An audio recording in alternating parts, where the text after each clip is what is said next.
Okay, it is running. Welcome, body odor stuffers, I guess. This is another vlog. I think this is 28 or 29. Um, Something I just want to note about from my last vlog. Well, it wasn't my last vlog, but my last vlog on this thing. I realized the audio doesn't output well enough. Like it has an irritating sound when I say loud when I say things very loudly. It like distorts the sound and sounds ugly. And I was trying to figure out what's the name of that. Like when I say things like like the sound, I'm pretty sure the sound's gonna sound bad because it just can't pick up the audio that well when I do like when I make loud noises. But I don't want to talk about loud noises because there's a lot of stuff I want to get through. I'm gonna try to get through it under 20 minutes. So last week I did interviews or whatever, and I haven't really talked about the interview I did before the two interviews I had to do downtown. So I had the ability to do another interview that was close to downtown area, and that was supposed to be like an e-commerce manager or something to do with e-commerce and web development.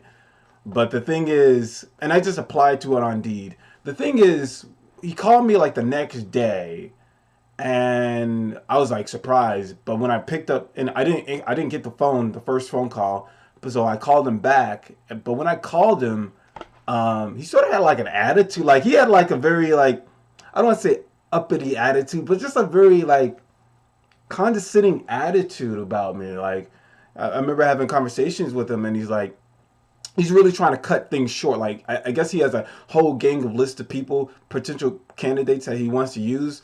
But the way that he was talking to me was like, "Oh, I don't really need you like that." And I don't know I don't know why, but that bothered the hell out of me. Bothered the hell out of me. So when I contacted him, I'm like, "Hey, how's it going?" It's like, oh, it's going good. We just saw your resume and we want you to do an interview."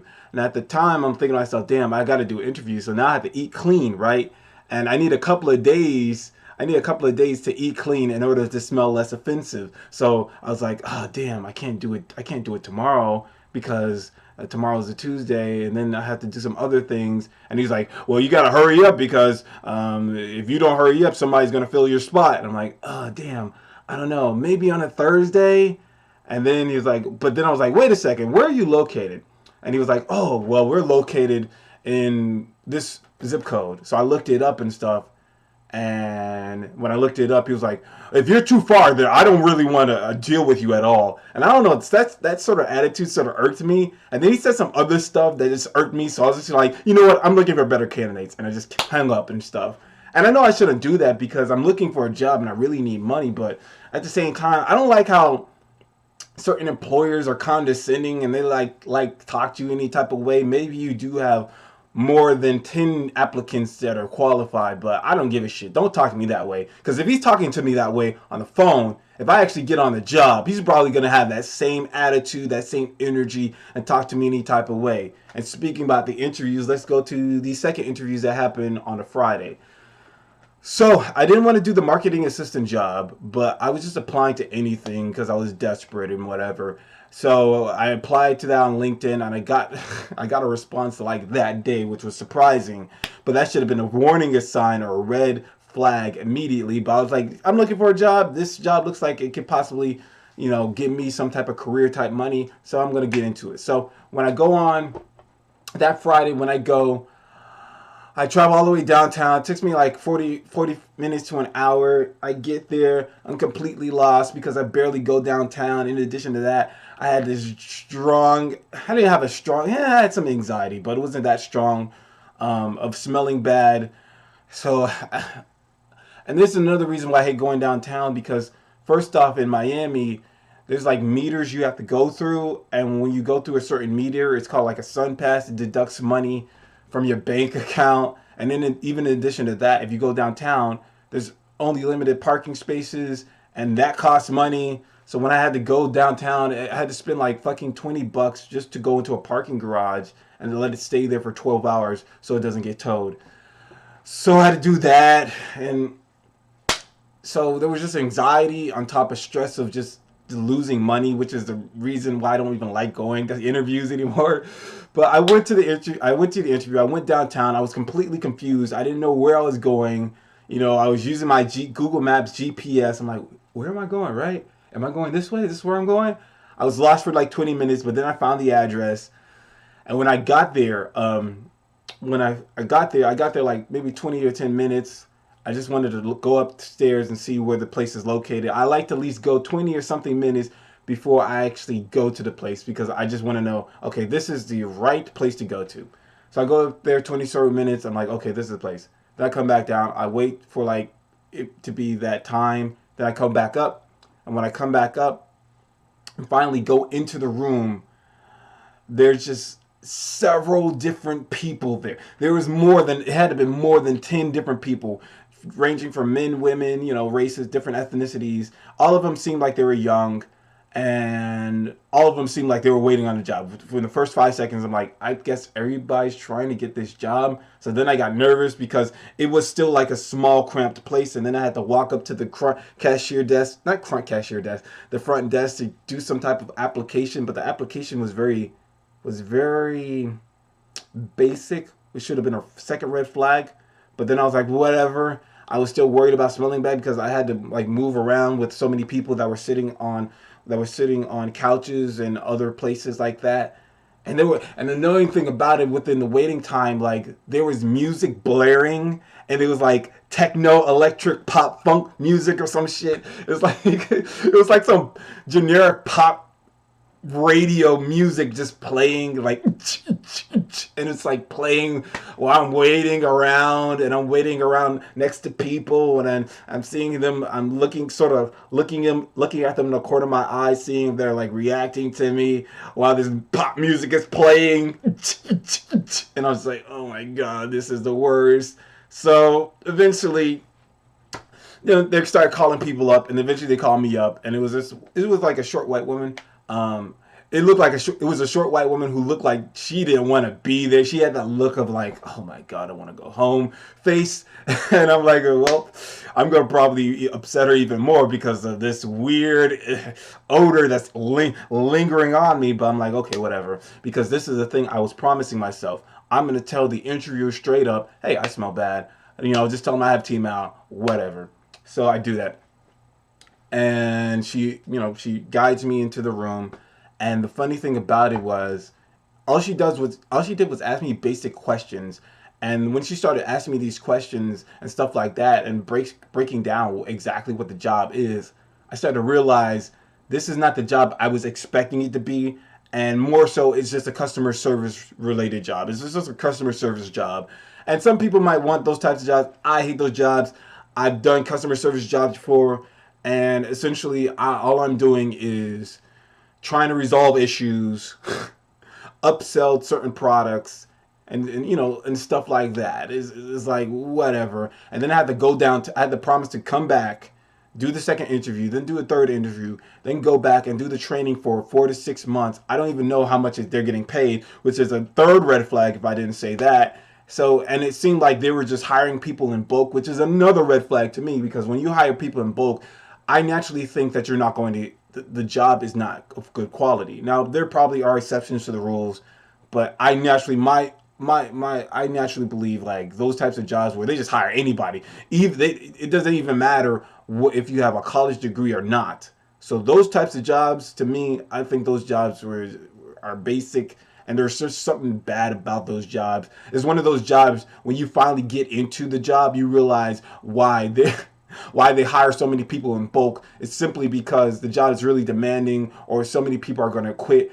on the next day or something like that. So they have to hire people in bulk to keep the quota up, to keep enough people up to even, do the job or get employers to do stuff. So I didn't want to do that. And once I left, I was like, damn, I got to get 4 hours to kill for 4 p.m. So I hanged out at Bayfront Park for like an hour. Then I went to Bayside, which is like a shopping plaza right next to Bayfront Park.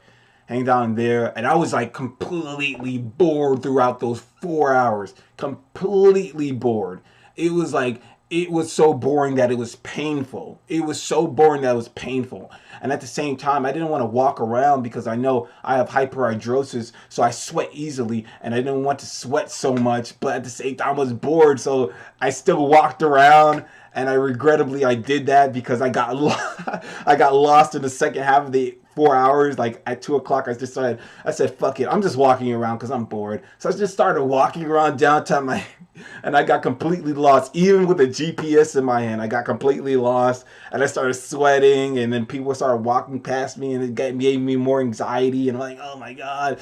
Finally, I was able to find, and I actually forgot. I lost the way to go to the parking garage where I parked my car, so I had to figure out where that was. And when I finally got there, then I started doing another vlog. It was just annoying.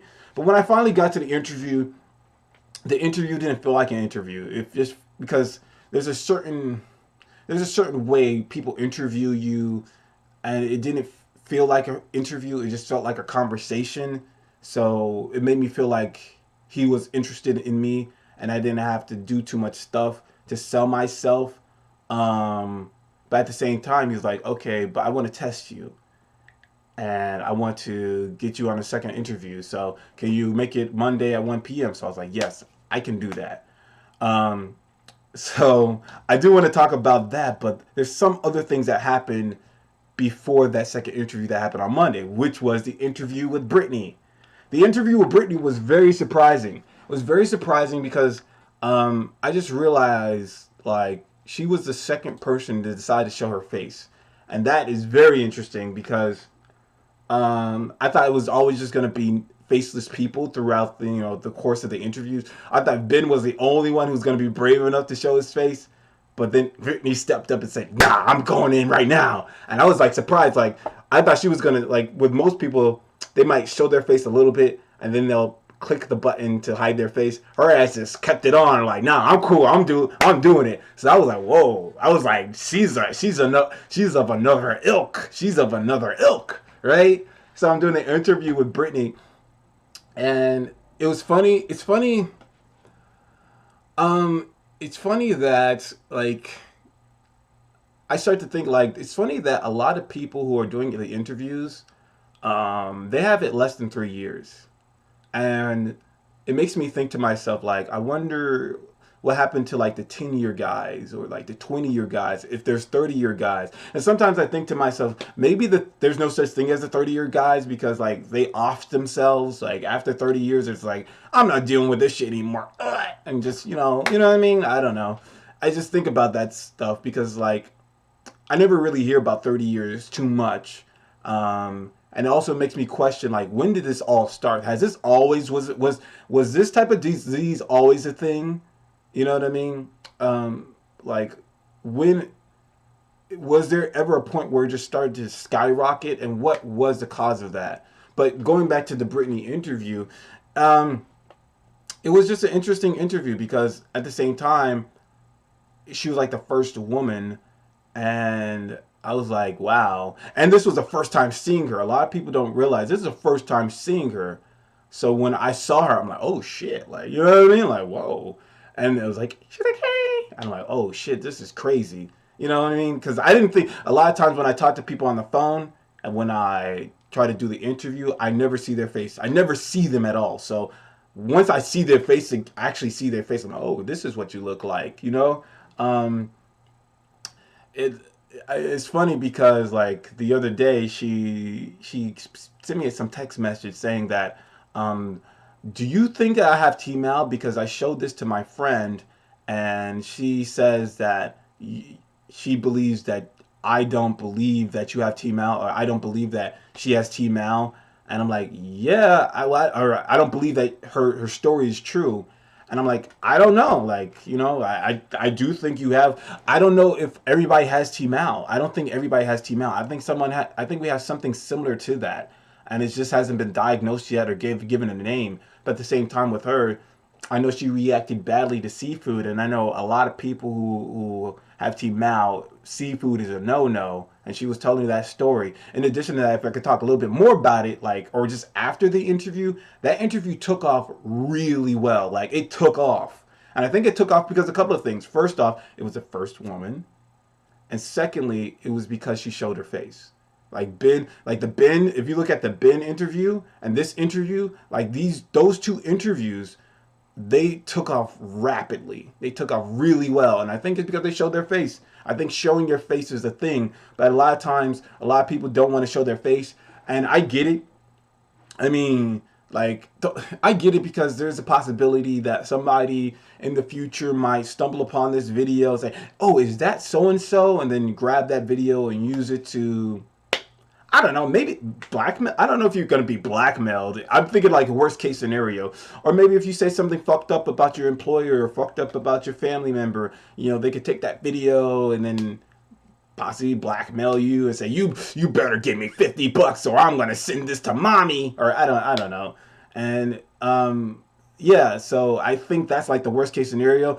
A part of me thinks it's career suicide, but it's only career suicide if you say something fucked up about your employer and say, "Oh, fuck this job, fuck so and you just start listing out their names." That's the only way I can see it like hurt you in the future. But overall, I don't think it can necessarily hurt you unless like someone wants to blackmail you because they found out you have an odor problem. But like if your odor is persistent, I think everybody's already gonna know that you have an odor problem. So it never really clicked with me. It never really clicked with me why people were so, "Oh, I don't want to show my face" type thing. It's like whatever. But I think the woman, being her a woman, was another reason why it took off so well. Because again, I found out later on with the Saturday night interviews, Saturday night hangouts. I wanted to look at my demographic and I realized it was like 60% women. But let me just touch on Saturday night hangouts just a little bit. I was surprised that there was just a lot of people that came out on Saturday night, man. I was surprised a lot of people. There was like 7 people that were in the room at one point. There was like 7 people because the last time it was like 4 people technically, but then it was 7. And I'm like, whoa, this jumped up real quick. So maybe, I don't know, I don't think I marketed it well. I was just like, "Hey, here's another Saturday night hangout thing," and several people hanged out, and it was a very good topic. It was it wasn't really good. The topic was okay, but it was funny because it was talking about mental health. It was talking about mental health. And I was talking about like anxiety. It was talking about like panic attacks, depression, so on and so forth. But a lot of people, at least a lot based on their responses, most people didn't really have anxiety. Most people didn't have depression. They're like, "Oh yeah, well," they say they minimize the issue. I don't want to say they minimize the issue, but they made it seem as though it's not as intense or as it's not affecting their lives as much as it affects mine. So that makes me like question myself. And this is another thing, I never really answered the question in itself, the topic in itself, because I had some stuff to say to that. Hearing a lot of people say, "Oh yeah, well, I get anxiety and I got depression, but I'm over it now." Like that's like what the general, like that was like the general theme or the general response from most people, which was very weird to me because knowing me or knowing the shit I went through, I had anxiety all the fucking time in high school. I had extreme anxiety, extreme confusion. I had this. I had to like question my own sanity at a lot of times. Like when I was in high school, I had to question my sanity. Like, this is impossible. How can I smell bad? I can't smell shit. It doesn't make any sense. It really boggled my mind. Even in college was the worst. College was the worst. That's where I had extreme anxiety, not extreme depression, just extreme anxiety. I don't think I had panic attacks like, but I was afraid to go to certain places because I know that was populated with a lot of people. So I had to move in certain ways. Like there were walkways, there were pathways within where a lot of people walked. And in order to avoid people, I wouldn't even walk on the pathways. I would just walk on the grass. And that dirtied my shoes, but I didn't give a fuck because at the end of the day, I don't know, it just sustained my sanity. It sustained my, I don't know, it sustained me a little bit. It made me feel a little bit better because I just didn't have to interact or be around people as much. So when I hear people like, "Oh, well, I had anxiety, but, it's what it is. I'm like, shit. Maybe you guys just figured it out faster than I did. Or you guys just have just a stronger, like, I don't give a fuck attitude. Because I had extreme anxiety. Even when I think about this channel, like, the reason why I created this channel was simply because of the fact that when I was working at G6 Management or my previous job, like I didn't have any motivation to do anything. Like I didn't have motivation to get up the next day and do anything because I felt like I didn't have there was nothing to look forward to at all. And if there's nothing to look forward to, why live? Right? That was the dilemma I faced in my head. Like, what the fuck? Why am I waking up the next day just to go through this bullshit again? It doesn't make any fucking sense. So with this channel, venting out my thoughts about my life and all that other type of shit made me feel better. It made me feel like, oh, and just hearing people like comment and say, "Oh yeah, I can relate." That made me feel better. Made me feel less isolated and lonely because I felt like I've been telling my mother about this all the time, and she don't believe my ass. She still thinks I'm fucking crazy. So it was funny to hear like all these people from Saturday Night Hangout like, "Oh, I got anxiety, but it's I can thug it out. I can deal with it." But with me, bro, like anxiety and depression and sadness and confusion and frustration, all that happens if I have to deal with people on a daily basis publicly. Like right now, since I'm jobless, I'm still trying to get a job. I don't have to deal with it as much, but that stuff affected me a lot. So hearing the panel be like, nah, it's alright. I'm like, okay, well, that's how you feel. But there was an interesting talk about celebrities that have Team Al on the Saturday Night Hangout, and people were talking about like Post Malone and shit, and suggested something like, you don't believe that there is somebody who has Team Al and has figured it out or has controlled it. And I thought about it like, that's a really good point. There might be somebody that might have it, but the thing is, I don't think they're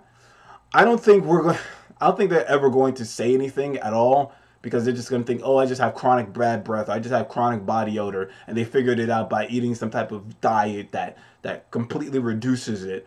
But I don't think we're ever going to figure it out. I don't think they're ever going to talk about T-Mal. Because like when we start comparing AIDS and cancer to T-Mal, like AIDS and cancer is a debilitating disease that can kill you. T-Mal, they can't really kill you. Yeah, you can kill yourself, but it's not going to be as serious as like AIDS, cancer. You know what I mean? And also T-Mal is one of those diseases. I've been thinking about this a little bit. T-Mal is one of those diseases that are funny. They're just funny diseases. Like, let's be honest here. This is why it's not going to be taken as serious, because it's a comedic disease. Like, you smell bad all the time. You smell like horse shit throughout the whole rest of your life. That's hilarious. You smell like rotten fish. Like, you can make so many jokes off of that. You can make so many jokes off of smelling bad, and at the same time, like, people, like, even with like blindness, people can make fun of blindness. I think there's like certain levels of diseases where you can make fun of more. There's more angles you can make fun of it at, as opposed to other diseases. Like, it's hard to make fun of AIDS, right? It's hard to make fun of AIDS, but making fun of blind people, like a blind person walking down the street and then slipping on a banana peel, you can make fun of blind, even though it's fucked up. It's fucked up. You can make fun of blindness, right?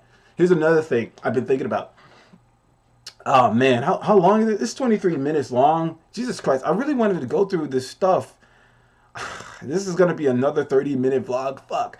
But I just wanted to say, like, it's easier to make fun of this T-Mal thing. So even if there was a celebrity, I don't think they're ever gonna come out and say it, because they're just gonna be riddled with jokes. They're gonna be riddled with jokes and insults and all that other stuff. So that's how I feel about it. Went to the second interview. So I went to the second interview. I'm trying to breeze through these things. I went to the second interview and for the front end web developer, and I failed. I failed the second interview. Reasons why I failed. I think I failed for a number of things. I was hungry as shit because I do intermittent fasting. This is a funny thing. I'm always doing this intermittent fasting. I've been doing this for like the last couple of weeks, just not eating anything until a certain period of time. And I was doing intermittent fasting, and I think I smelled worse this day than others, because I noticed more people were reacting and rubbing their nose and doing that shit when I went close up to them, or when I walked past them. So I felt like, oh, okay, I smell bad. So I had to keep telling, when I went to the second interview, and I met a second person who's supposed to be like the full stack web developer. I was like, oh, I have Tmal, blah, blah, blah. He's like, oh, that's okay. I don't smell anything. Like, and I know he's lying.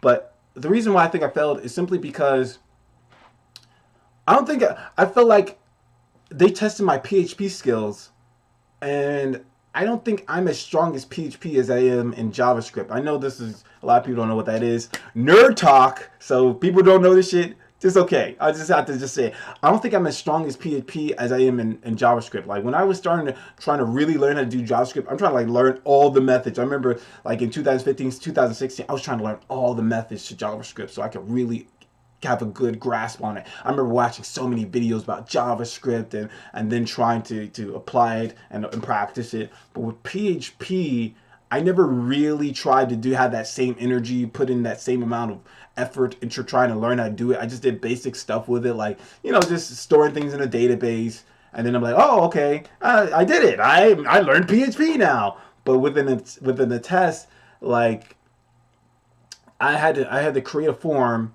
and create a form with like that was similar to like there was some type of picture that they wanted me to do that and pretty much copy the same type of format and recreate it and then store it in the database and then retrieve a list and then edit the list, make it editable. Like you can change the name, you can change the diamond size or the type of diamond, and you can also delete the record or delete that name and the information and stuff like that. And that really tripped me up because it's like, damn, I don't think I ever created a PHP where I stored multiple records or updated multiple records. I only did it for like one single record. So that like tripped me up. So then I had to do it in Ajax. And for some reason I was getting problems with that. And I thought I was going to complete it in 4-hour time span. He said, like I guess the interviewer said, oh yeah, well my guy did it in 2 hours, but on average you could do it in 4 hours. I thought I was going to do it in 2 hours, but it took me like 4 hours and 10 minutes to do it. And I could tell that they weren't interested in me, especially since I smelled bad. So that pissed me off. And I was like, I felt sort of embarrassed because I didn't complete it. But at the same time, I was like, I stopped giving a shit simply because I was doing the video about 60% women are my viewership, which makes me want to get into that. So 60% of women are my viewership. I tried to do this under 30 minutes, guys. Sorry. 60% of women are my viewership. And it made me think to myself, damn, I need to create a video explaining this, and hopefully I could get more women to talk to me and try to get interviews with them. And I tried to create a funny skit, but I guess it didn't get received well. People just didn't think it was funny, or it didn't matter. Like at this recording, I remember like the views were like 157 views, but yeah, nobody really responded to it as well. I only got like 2 comments or some shit. So I guess nobody really gives a shit. Because the thing is, I really wanted women to get on and I wanted to balance it out in terms of interviews and stuff like that. But apparently a lot of women don't want to do it. So, I just gonna get men. See, I'm trying to have like 100 interviews for this thing. And if majority of them are men, I don't care. I tried to do my thing, try to explain, hey, we need women, but women don't really give a shit. So that's the thing. It's 28 minutes, man. I think I could talk about these stuff later. Like, there's some other stuff I want to talk about. I wanted to talk about this woman on the board called Mika Mack and how she was like a catfish, and that's hilarious. And all the funny stuff about that, but I can't get into that. I wanted to talk about the petition for team out research. I wanted to talk about my bills are piling up and how I'm not even getting a job yet. So I'm thinking about getting into like delivery type of jobs, like DoorDash and stuff. And I wanted to talk about visiting the doctor last week and getting blood work done. And I have a doctor appointment today at 4:30.